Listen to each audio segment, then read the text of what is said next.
د شهیدانو ورځ چې په دې خاوره باندې لمانځل کېږي او هغه شهیدان او هغه زموږ مانځي خوندي چې د دې ریاست پاکستان د خپلو حقونو د غوښتنو په معنا چې دې ووژلې هغه وخت هم پښتون په داسې حالاتو کې نه و لکه څرنګه چې د پښتون ولس نن د دې ریاست د جبر د دې ریاست د ظلم د دې ریاست چې کوم پښتون قتل کوي داسې لکه په دې ولس چې فایرینګ وکړي ډزې وکړي هغه وخت د ابتدایي خدمتګار بادشاه خان تحریک په هغه زنانه او مردانه باندې ډزې شوې د هغه 14 تاریخ نن ورځ ده ملګري موږ تاسو ته وایو چې د پي ټي ایم راتګ د پي ټي ایم راوچتول دا د پښتون ولس چې په ده باندې کوم ظلم او جبر شوی دی او نن پښتون قام دغه ثابته کړه چې د پښتون قام یو وجود دی که هغه د وجود په کوم ځای کې تکلیف وي نو ټول بدن ته تکلیف وي نن که پاچا ده که پاچا ده او که د پښتنو نورې سیمې جنوبي پښتونخوا ده او که کراچۍ ده او که بمبۍ ده نن یې دا ثابته کړه چې د پښتون قوم وجود دی یو دی او نن راغونډ شوي دي موږ په دې پسې نه یو راوتلي چې موږ په خلکو باندې ځانونه وپېژنو یا موږ ډالر وګټو موږ په دې پسې راوتلي یو چې ظالم که د پتلون دی او که بې پتلونه دی دا ظالم به موږ راګرو او موږ دې ته وایو چې که تاسو کارونه لګولي دي او که به بې وظیف فوجي ته دې ټوپک ورکړی دی دا به د پښتنو په خاوره کې پاتې کېږي دا هم تاریخ دی تاسو ته پته شته چې د پښتنو خاوره ته که هر څوک دی هغه په خپله مرضي باندې راغلی دی دلته یې د پښتنو په ولس باندې ظلمونه کړي دي خو پښتون چې کله راپیدار شوی دی پښتون چې کله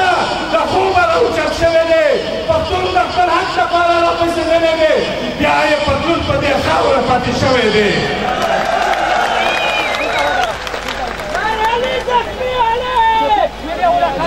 ملګریو تاسو ته پته شته چې په دې خاوره کې انشاءالله تعالی دا زه تاسو ته په ګرنټي سره وایم لکه فوج چې څومره ظلم وکړ ډېرې ورځې د پښتنو په وطن کې نشته دی به د دې ځای نه بستره وړي د دې ځای نه به ټوپک وړي د دې ځای نه به تیز وړي او دا پښتون ولس به پسې شهر یا دوه په مخ دایمه په مخ باندې وي انشاءالله تعالی دا ورځې رانږدې نو د تاسو په مخ کې به وي دا ورځې ملګري تاسو ته پته شته چې په دې خاوره باندې که هغه د پښتنو کوم ځای دی که د پښتنو کوم قام دی دې نو ډېر ظلمونه پرې کړي دي دې نو وایي چې موږ پښتانه دومره ووژل موږ پښتانه دومره بې کوره کړل موږ پښتانه بې کاروباره کړل د هغوی په بچیانو به د تعلیم وساتل وایي چې که 100 کاله تېر شي 100 کاله به پښتون د خپلو حقوقو دپاره نه شي راوچت فوجا زه تا ته وایم چې نن یو ولس راغونډ شوی دی د سوالۍ په تاریخي کال کې موږ تا ته دا خبرې راوړو چې دا یوه یاده وساته ته اوس په ولاړې پسې ولاړې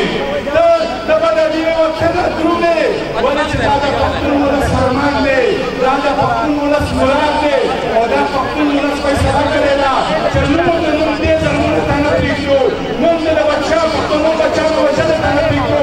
نن دغه منډې خوندې چې ناستې دي د دې زړه ټوکړې وروتې دي د زړه ټوکړې چا داسې ځینې پسولې دي چې هغه دا نه وایي چې چا ظلم کړی دی یا دا څه کړي دي دا ګناه کړی دی هغې نه یې ونه کړی دی انصاف ته یې نه راولي عدالت ته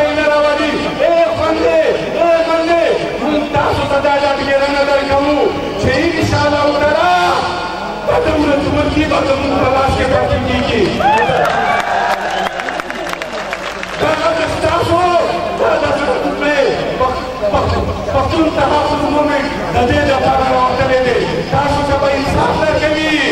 تاسو ته به د خپلو بچیانو او د پلارانو او د خاوندانو سره مېلوي. موږ دا ورته وایو دې ریاست ته چې ریاسته پالیسي بدله کړه، ریاسته په دې پښتون ولس باندې نور ظلم مه کوه، پښتون ولس نور مه یاروه. دا یوه یاده وساته. لکه څرنګه دی جاګیرا او کرنیلا ته په پټه ناست یې، ته په خوندي ځای کې ناست یې، ته په تحفظ کې ناست یې، خو ستا فوجي په یاره کې دی، ستا فوجي په ډار کې دی، ستا فوجي محسوس کړې ده چې د دې ولس رویه بدله شوې ده، د دې ولس سوچ بدل شوی دی. موږ سپایانو ته وایو چې موږ د تاسو دښمنان نه یو، موږ د ستاسو سره جګړې نه کوو، ولې چې ته هم د مزدور بچی یې، ته هم د غریب بچی یې. پښتون ولس غریب دی، د غریب بچی دی. موږ د هغې نه پوښتنه کوو، هغه د کرنیلانو جرنیلانو نه پوښتنه کوو چې د پښتون وینه یې توی کړې ده، د پښتون په وینه یې ډالر ګټلي دي.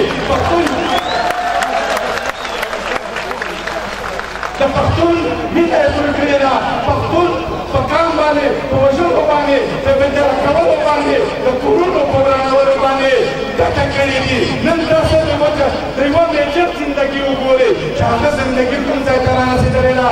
انشاءالله تعالی د فوارې ولسه، د پښتنو د ګوټ ګوټ نه راغلو خلکه دا یوه واورئ چې لکه څنګه چې موږ یو خوب پرې اچولی دی، دی یو په شا روان دي، دی د په شا رسېدلي دي. تاسو ته لره زه زیری درکومه، په تاسو باندې دا خوشخبري درڅخه کومه. په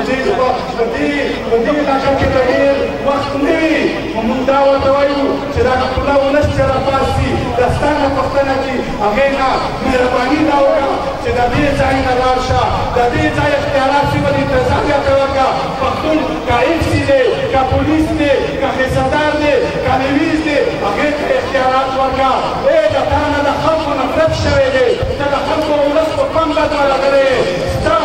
نه داسې نفرت شوی دی چې جهنم ته ځان کتلی خو رستا سره نه ځي. نو ملګرې ځان صندوق کړې، ځان تکړه کړې. دا آخري مبارزه ده، تکړه مبارزه ده، د دښمن نه د پوښتنې مبارزه ده. د دښمن نه به موږ پوښتنه کوو چې تا په دې ولس باندې څه کړي دي. خو ولا چې که ډیلي ته لاړ شي، که بمبۍ ته لاړ شي، که منچستر ته لاړ شي، نه به یې پرېږدو، په شا به پسې ځو. نو زه خپل تقریر درته ختم کومه، خو دا یوه یاده وساتئ، جواب به ورکوو، په هر صورت به یې ورکوو، په شا کېږو به نه، په مخ به پسې روان وو، او په ګرېوان کې به یې نه ځو، او غاښونه به یې ماتوو. مهرباني